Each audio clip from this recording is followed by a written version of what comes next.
Hello అండి అందరికీ. తీపి బంగాళాదుంపతో అయినా సరే క్రిస్పీగా కరకరలాడే ఆలూ ఫ్రై ఎలా చేసుకోవాలో చూపిస్తున్నాను. బంగాళాదుంపల పైన పొట్టు తీసేసి ఇలాగే మీడియం సైజు ముక్కలుగా కట్ చేసుకొని వాటర్లో వేసుకోండి.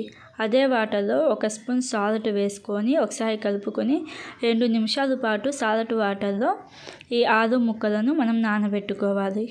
2 నిమిషాల తర్వాత ఒక కడాయిలో 3 స్పూన్ల ఆయిల్ వేసుకొని ఆవాలు 1/2 స్పూన్ వేసుకొని సాల్ట్ వాటర్లో నానబెట్టుకున్న ఆలూ ముక్కలు వేసుకొని ఒక 2-3 నిమిషాల పాటు మీడియం ఫ్లేమ్లో ఫ్రై చేసుకోవాలి. 2-3 నిమిషాల తర్వాత కలపండి.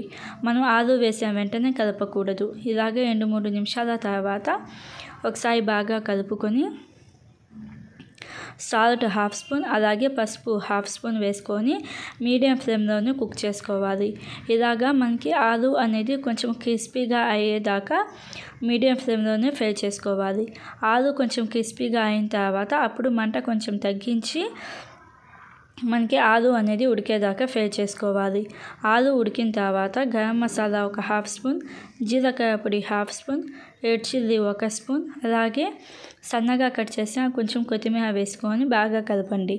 ఇలాగా జస్ట్ ఒక 30 సెకండ్స్ పాటు బాగా కలుపుకొని ఇంకా దింపేసుకోవడమే. దింపిన తర్వాత కొంచెం కరివేపాకు వేయండి, చాలా టేస్టీగా ఉంటుంది. ఇలాగా ఒకసారి ట్రై చేసి ఎలా అనిపించిందో కామెంట్ చేయండి. Thank you for watching.